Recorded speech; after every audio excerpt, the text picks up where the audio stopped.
move on here to just to some of those learning themes, and we can get a little more focused, you know, in our discussion back on each one of those. Again, I'm just going to do a quick screen share. Just part of our agenda I'll be showing.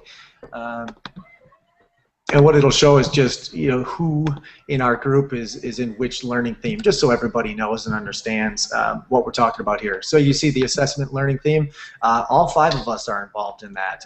The instructional models, Patty's involved in that, but we'll all add our 2 cents as we get to those questions. Innovation and technology, again, all 5 of us are involved in that group. Learning theme. We've got curriculum and programming, and that's going to be Patty, Joe, and myself, and leadership and mentoring. I know we all could do it, but Patty right there is our member that's involved in that learning theme. So, but great learning themes, great focus. Obviously, Andy and his team had thought a lot about this, and it's just going to be great to see what comes out of each one of those themes. So. Naomi, are we sending out another tweet now? I just did it, yeah. Perfect. It was the biggest weaknesses one. So we'll go back to our screen share here real quick. Let's get our audience involved so they know they're a part of this too. So we're kind of looking right here, you know, out of those 5 learning themes, what would you consider maybe your biggest weakness? You can see some of those results are coming in as of right now. But maybe we can just take a second and talk about that as ourselves, just to show that, you know, we are possibly weak in an area. And what is your focus going to be? All right, so what do you guys think about that? Well, Joe and I hung out on Monday there, and we were kind of talking about this too, and assessment is my biggest weakness. Only being I'm going into my 3rd year of teaching. I haven't had much experience with it other than, you know, my 2 years of teaching, but it's something I really want to focus on more. The technology and innovation, that stuff I can figure out pretty quickly, but the assessment, that's something I really want to focus on, and using data to kind of help that out. And yeah, so I'm kind of excited for that part. I agree. I teach 10 25-minute classes a day, and I struggle to find time to assess students. You know, my #1 goal is for students to develop a love of movement, and I don't want them standing so I can assess them on a certain topic or a quiz. So I need to find a more effective way to assess my students while they're moving and not sitting. That's officially a revolving door, just spinning that thing around. Yes, it is. I think I'm going to follow along suit. You know, just continuing to add that assessment, I think is big for me too. I don't want to say it's a complete weakness, but it's definitely something that could be focused on more, many different modes of assessing. And then I think, too, just digging deeper for me into a couple different instructional models. I know in our last hangout I talked about sport ed quite a bit that I'm interested in getting into, and, you know, some TGFU, that kind of approach. So definitely some things that I want to build on in that area, too. So. I would definitely say the instructional model. As long as I've been teaching, physical education has really evolved, obviously, since I started teaching 24 years ago. So, you know, I have evolved my teaching with it, but I just want to hear from the younger teachers that are a little bit closer to their college education, just to see what they've been learning from their higher ed professors. So I think the really cool part is I consider myself a leader of the group, but I can't wait to hear what everybody else has to share. And that is one area I don't consider, you know, that I will be taking the lead on. You know, I do a lot with fitness, and I do, you know, the health-related fitness components, and, you know, some sport ed, and a combination of all those things, but I just want to hear what others are interested in too. I think with the assessment piece, we've spent a lot of time in the last year working on making sure that our assessment is aligned with our standards, and making sure that it's assessing what the students are learning as opposed to some of the, I guess, the older school type peripheral things that used to be looked at, like dressing out and stuff like that. So we've been shifting a lot, but it's still, again, always looking at, am I assessing for learning or assessing for the sake of assessing? What's the point? You know, whenever you're assessing, you, like Joe said, you don't want, we have such precious time. And if you have huge number of classes to try and get through. You don't want to be spending all your time doing that assessment. So how can we make it work for us? How can we make it efficient? How can we help it guide our teaching, to improve our teaching, which is ultimately hopefully going to improve the learning experience of our students.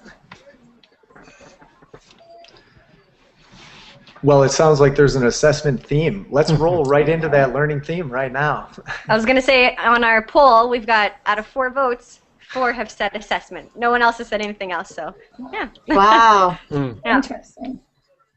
Can I jump in? Can I jump in with one thought that it'll tie 2 things together. I had a chance to use an iPad this year, and that changed how I was able to cover some of my assessments by videotaping my students. I could get through them quicker, and then I would go home and watch it later. And so I didn't have to worry so much about the checklist thing. And so I can see some overlap between technology and assessment, maybe coming into play later. So that's my 2 bits on that one. Completely agree. I mean, Google Forms are amazing for that, and I know we'll kind of get to that, but yeah, I've had to incorporate that a lot. You know, when you're talking about the number of kids that we have that, you know, we are assessing in a day, in a week, in a month, whatever, you're going to need some help, and we're only going to be assessing more and more as, you know, as the future comes. So, go. I was say, adding on to that, I mean, I don't know what I believe most of our class sizes are around a reasonable 25 to 30, maybe a little less, maybe a little more on some occasions. But, you know, there's a lot of teachers out there who are faced with 50, 60, you know, 70 kids. It shouldn't be that way, but it is a reality for these teachers. So I think particularly for those people in that boat, assessments are key thing, because I can't imagine trying to get through that many students in one class period and then having obviously multiple class periods to deal with. So I'm just kind of looking at one of Andy's questions, you know, that he had asked us here, and kind of hitting on what Joe was just saying too. Like, and I think Joey Faith is probably one of the best at doing this. But you know, what do we want them to learn, and how will we know that they've learned it? Talk about that. You know, he knows what objectives that he wants those students to hit, and he's got those outcomes nailed for those kids. And how do we know that they learned it? Anyone want to touch base on that, or? I think Jill talked about the fact that they've been trying in her district to attach the assessments to their standards, and we've been doing that as well. And we have our rubrics, and we have a standards-based report card in our district, and that is a really cool part of the collaboration of my 2 other elementary PE teachers, that the 3 of us sat down and came up with some common assessments that all elementary students in our district are using. So that when they get to middle school, that there is some common ground, that the kids are coming into middle school knowing, just coming from the 3 different buildings. But I agree with Joe that, you know, as if the students know what we're expecting, they have a better chance of being able to follow through, and it enhances their learning as well. And depending on obviously what level you're at and what unit you're in and so on, you need to be looking at what they know already, because the last thing you want to do is be spending time repeating stuff that some students may be comfortable with, some students may need more work on. It's like, how do we reach everybody? You know, rather than just teaching to a middle zone, you know, what about our kids who need more attention? What about our kids who need extending? What do we do for them? And how do we assess before we start whatever it is that we're doing, to make sure that we are, you know, pitching our lessons and our teaching at the right level, giving all of them opportunities to, you know, stretch themselves to grow. Good point. I think one thing that I'm going to continue to focus on too is I think sometimes I feel like I want them, you know, to maybe learn way too much. And, you know, sometimes that too much will just kind of knock everything down. So just going to kind of focus a little bit more on, you know, 3 major things that I want them to learn, and 3 major topics within, you know, each unit.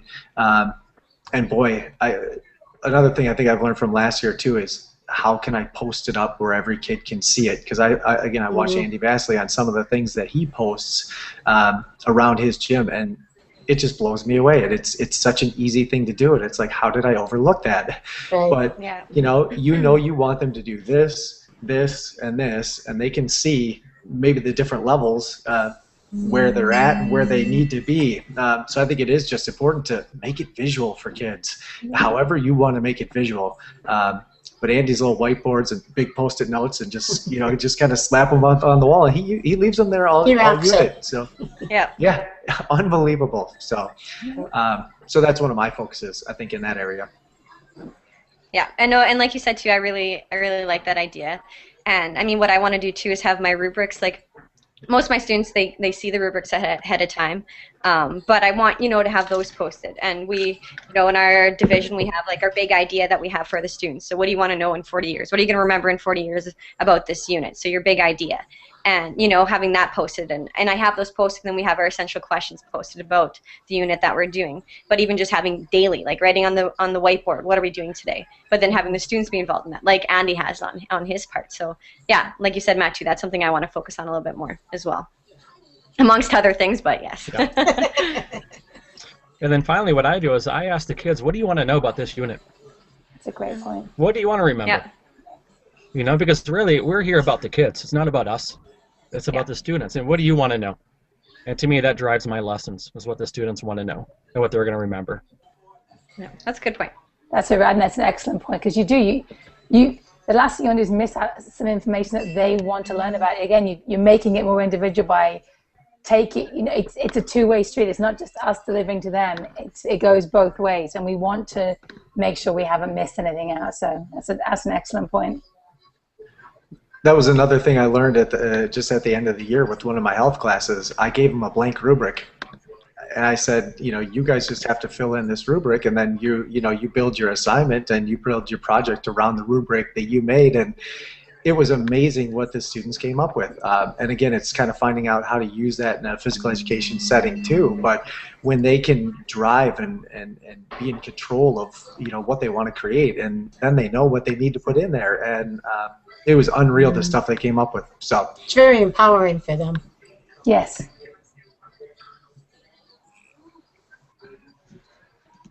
Definitely. So any other ways that you guys think you can authentically assess students in physical education? What forms do you use? What types do you use? Those kind of things. I think a lot of discussion has come out lately about doing formative assessments, doing some kind of an assessment in the middle of your teaching unit that gives you some sense of where the students are, so that if you need to redirect your teaching in some way, you can.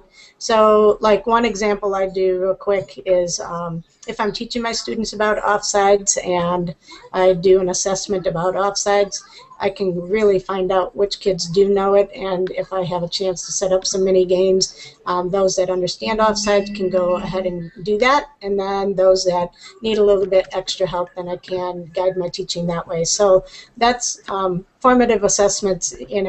It's so hard because I heard all of you talk about how difficult it can be to get all of that in, and it's hard enough doing an assessment at the end of a unit to see how well they've done, but to try to mix in formative assessments, but it's really valuable, and that will be the trick, to try to figure out how to do that.